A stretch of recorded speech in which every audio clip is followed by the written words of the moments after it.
Hi you guys, in this video I'm going to talk about everything that Supreme Court has spoken in their latest ruling. So you don't have to really go anywhere and search about the latest updates related to Indian football because I have got you covered and you know that. But before that, let me just tell you that this video is sponsored by OneFootball app. OneFootball is one-stop destination for all your football hunger. So in case you want to follow a club, maybe read latest articles related to football, or maybe you want to know the stats about a player, you can get everything on the app. So don't forget to check out the description box below, hit the link, download the app. It's that easy. नमस्ते दोस्तों, कैसे हैं आप लोग? I hope well and good. You know what? That is the most important thing that matters. जहाँ तक आप और हम अवेयर हैं वो यही है that पिछले हफ्ते फीफा ने AIFF को सस्पेंड कर दिया था, मतलब इंडियन फुटबॉल पे बैन लग गया था, जिसकी वजह से हम सभी एक शॉक में आ गए थे कि ये हुआ क्या, क्योंकि फाइनली इंडियन फुटबॉल का जो कॉन्स्टिट्यूशन था वो बहुत ढंग से बन रहा था, एक अच्छे डायरेक्शन में जा रहा था और लग रहा था कि अच्छे चेंजेस होंगे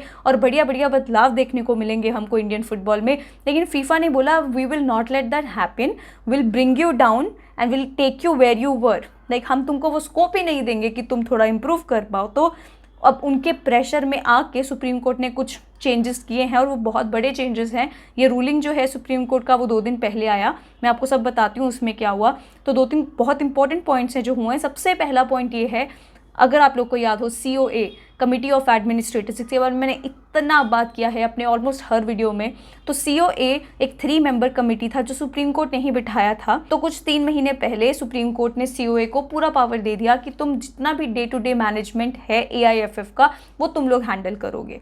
now that was okay because काफ़ी ज़्यादा करप्शन, बहुत गंदे तरीके से AIFF का मैनेजमेंट चल रहा था। जो अपडेट आया है वो सुप्रीम कोर्ट ने बोला है कि जो COA है अब वो ख़त्म है, स्क्रैप कर दिया है COA को, क्योंकि फीफा को उसी से प्रॉब्लम था कि एक थर्ड पार्टी का इन्वॉल्वमेंट नहीं होना चाहिए। AIFF के पास ही डे टू डे मैनेजमेंट रहेगा और कंट्रोल रहेगा, और वही सुप्रीम कोर्ट ने कर दिया। सुप्रीम कोर्ट ने अपने हाथ खड़े कर दिए कि भाई तुम लोगों ने सुधरना नहीं, हम सुधारने की कोशिश कर रहे हैं, वो तुमने एक अच्छे डायरेक्शन में जाने नहीं देना, एंड वही हुआ। तो COA is no more functional. तो अभी जितना भी AIFF का डे टू डे मैनेजमेंट है वो AIFF ही हैंडल करेगा। तो मतलब जो जनरल सेक्रेटरी हैं वो है acting general secretary Sunando Dhar. I might be pronouncing the name wrong, but he is the one who is going to be the in charge of day to day management of AIFF. So that's what FIFA wanted, that's what Supreme Court gave it to them कि भाई तुम लोग चिक चिक करना बंद करो। आप लोग को यही चाहिए था कि हम COA को बैन कर दे, स्क्रैप कर दे, ख़त्म कर दे, कर दिया, हो गया। अब दूसरा पॉइंट, सुप्रीम कोर्ट का रूलिंग 3 अगस्त को आ गया था कि पूरा तुम अब तैयारी करो जोर शोर से इलेक्शंस करने की, ताकि एक 23 मेंबर जो एग्जीक्यूटिव कमिटी बनेगा AIFF का वो हम बना पाएँ। रोलिंग ऑफिसर्स चुन लिए गए थे, एक इलेक्टोरल रोल पूरा प्रिपेयर हो गया था कि कौन कैसे वोट करेगा, नॉमिनेशन प्रोसेस पूरा इन प्लेस था, बैकएंड पे पूरा जोर शोर से काम चल रहा था। लेकिन फीफा ने सस्पेंड कर दिया AIFF को। तो अभी जब सुप्रीम कोर्ट वापस सबसे मिले एंड बातचीत हुई, तब उन्होंने क्या किया, जो भी ये इलेक्शन प्रोसेस था जो 28 अगस्त तक ख़त्म हो जाना चाहिए था उसको 1 वीक से एक्सटेंड कर दिया। ना यू माइट आस्क वाई, वो इसलिए क्योंकि जो ये नॉमिनेशन प्रोसेस था उसमें भी चेंजेस आ गए। वो कैसे आए चेंजेस? सबसे बड़ी बात जो हुई थी, जो COA ने इंट्रोड्यूस किया था फुटबॉल में रिफॉर्म लेके आने को, वो ये था कि एमिनेंट प्लेयर्स को वोटिंग राइट्स दिए गए थे। तो अभी तक क्या होता था, जो हम देखते आ रहे हैं AIFF में, वो ये था दैट 36 स्टेट मेंबर एसोसिएशंस है वही वोटिंग करते हैं। तो वही हैं जो आगे AIFF एग्जीक्यूटिव कमेटी को चुनते थे। लेकिन रिफॉर्म्स के हिसाब से ऐसा हुआ था कि 36 स्टेट मेंबर एसोसिएशंस रहेंगे एंड 36 एमिनेंट प्लेयर्स होंगे। ये दोनों मिलके इलेक्टोरल रोल बनाएंगे, मतलब ये वोट करेंगे AIFF एग्जीक्यूटिव कमेटी को चूज करने का। ना this seemed like a really rational way of choosing who your executive committee members are going to be. But FIFA को ये बात खल गई। वो बोलते कि हमको चाहिए ही नहीं कि आप individual members, in this case eminent players को कोई भी वोटिंग राइट दो। हमारे स्टैट्यूट्स के हिसाब से जितना भी वोटिंग राइट रहेगा वो सिर्फ स्टेट FAs के पास ही रहेगा। तो ये जो बात है फीफा ने उठाई हुई थी, ये सुप्रीम कोर्ट भी मान गया। वो बोलते चलो तुमको ये चाहिए, हमने ये भी मान लिया। तुम सोच सकते हो पिछले 3 महीने हो गए ये पूरा एक अच्छा प्रोसेस बनाने के लिए, लेकिन फीफा ने वो चीज़ जो रायता है वो फैलाया हुआ था, वो बोलते हमको फैलाया हुआ रायता ही चाहिए, तुम उसको ढंग से बना के हमको मत दो। तो मतलब कि जितने भी बड़े बड़े चीज़ें थी जिससे कि स्टेट FAs बहुत ही ज़्यादा गुस्सा थे COA को लेके, वो सब स्टेट एसोसिएशंस के हिसाब से ही हो रहा है। तो कोई भी एमिनेंट प्लेयर नहीं है अब जिनके पास वोटिंग राइट है AIFF एग्जीक्यूटिव कमेटी को चूज करने का। एक और स्टोरी मैं आपके सामने यहाँ पे लेके आना चाहती हूँ और वो है हमारे लेजेंड भाईचुंग भूटिया की। उन्होंने भी अपने नॉमिनेशन पेपर फाइल किए थे बिकॉज वो भी प्रेसिडेंट पोस्ट के लिए खड़ा होना चाहते थे। एंड हमसे ज़्यादा खुश इस चीज़ के लिए कोई नहीं हो सकता जब हमको पता है कि पूरा AIFF अगर किसी के अंडर है वो एक बहुत ही इंपॉर्टेंट, बहुत ही बड़े लेजेंड है इंडियन फुटबॉल के। तो फिर तो लगता है कि हाँ, things will be in a right place. But अब सुप्रीम कोर्ट के नए रूलिंग की वजह से ये हो सकता है कि उनका नॉमिनेशन कैंसिल हो जाए। Now we don't want that and obviously Bhaichung Bhutia, committee of administrators, they all got together and they said that कि आप लोग ना थ्रेटन मत फील करो फीफा से। अगर फीफा ने बोल दिया और आपको प्रेशर करने की कोशिश कर रहा है कि हम बैन लगा देंगे, हम ये कर देंगे, वो कर देंगे, आप उनके प्रेशर में मत आओ, उनके थ्रेट्स को तुम जाने दो, क्योंकि ये ज़्यादा इंपॉर्टेंट है कि हम एक रिफॉर्म लेके आए इंडियन फुटबॉल में। तो जिस तरीके से चीज़ें चल रही हैं we should stick to it because ये फ्यूचर ऑफ इंडियन फुटबॉल के लिए बहुत अच्छा होगा। अभी शायद ना लगे, अभी सडनली हमको लगे कि यार shit, under 17 women world cup हम नहीं होस्ट कर पाएंगे, या गोकुलम केरला FC विमेन के साथ जो भी हुआ है वो आपको पता है, उज़्बेकिस्तान में वो खेलने गए थे AFC क्लब चैंपियनशिप पर वो नहीं कर पाएंगे। देन हमारे जो फ्रेंडलीज थे मेन नेशनल फुटबॉल टीम के अगेंस्ट वियतनाम एंड सिंगापुर, वो कैंसिल हो जाएंगे।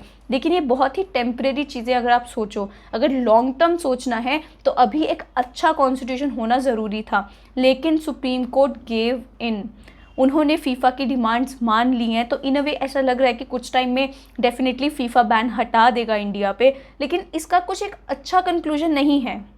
बैन हट भी गया, अच्छा है, टेम्परेरी खुशी मिलेगी, लेकिन लॉन्ग टर्म में क्या होगा, at the end of the day फिर से वही सब होने वाला है क्योंकि कुछ ज़्यादा चेंजेस हुए नहीं हैं। मुझे प्रॉब्लम इतना है कि अगर फीफा को इतना ही कंसर्न था इंडिया को लेके, AIFF को लेके, उनके रूलिंग को लेके कि किस तरीके से उनका डे टू डे मैनेजमेंट होगा, तो पिछले 2 साल से तुम कहाँ थे?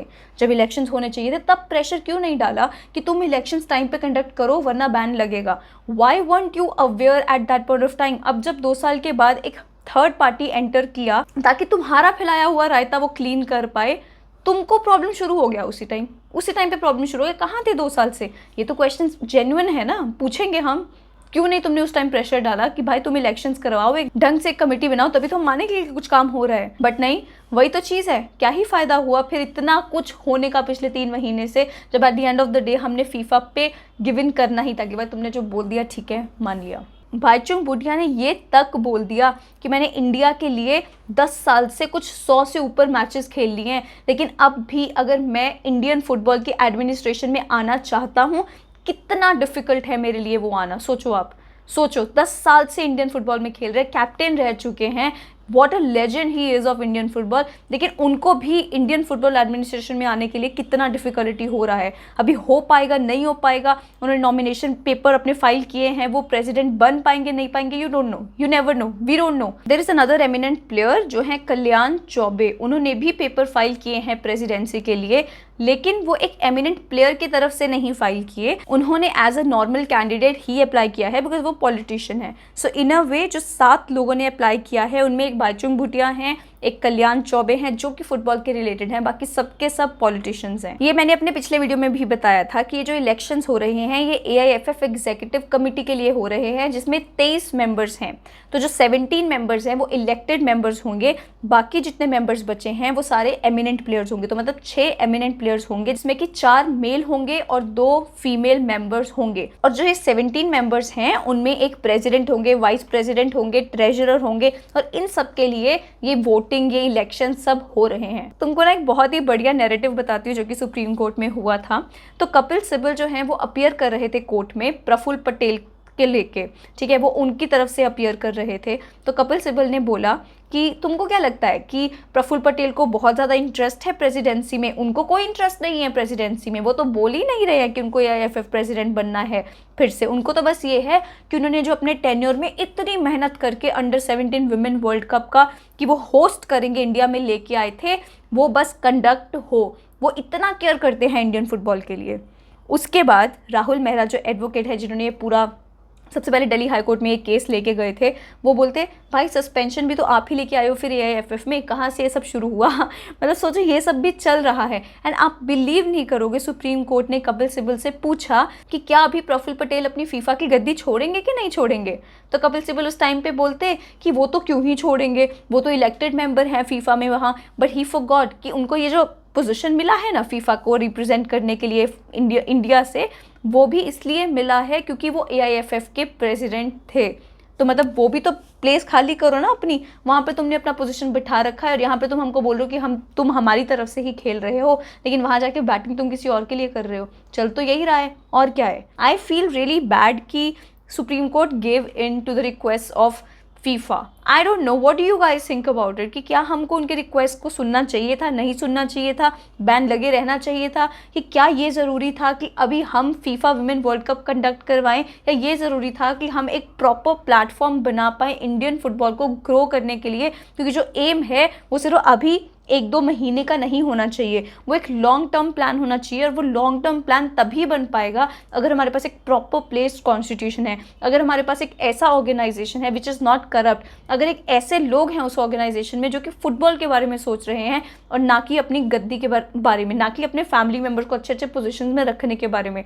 ये चीज़ें जो हैं वो हमको ध्यान से सोचनी पड़ेंगी, क्योंकि at the end of the day we are the ones who are concerned about football and nobody else. Let's see what will happen in future. But जितना भी मेहनत किया गया था अभी तक, जहाँ तक भी इंडियन फुटबॉल के कॉन्स्टिट्यूशन को लेके आए थे, तो फिर से एकदम गिर गया है, फिर से वहीं आ गया है जहाँ से हमने शुरू किया था। तो मतलब पिछले 4 महीने में जितने भी लोगों ने मेहनत किया है to make good for Indian football, to do good for Indian football, everything went in vain because Supreme Court had to give in at the end of the day because FIFA ने ban लगा दिया। अब वो ban हटाने के लिए उनकी जो डिमांड्स थी हम वो सब अग्री कर रहे हैं। पता नहीं आगे क्या होगा, जो होगा I will let you know, I will keep you updated. But जैसे मैंने पहले भी बताया था कि डरने की बात नहीं है, बैन तो हट ही जाएगा और वही हो रहा है। और अगर नहीं भी हटता तो एक संतुष्टि मिलती है, एक सेटिस्फैक्शन मिलती है कि इंडियन फुटबॉल एक सही ट्रैक पे जा रहा है। I am not seeing that now. तो वो जो कॉन्फिडेंस था पहले कि यार जो भी है जैसा भी होगा at the end of the day we are in right hands, it just doesn't feel like that any more. It feels like we are back in the gut, we are back in the mud, we are back where we were.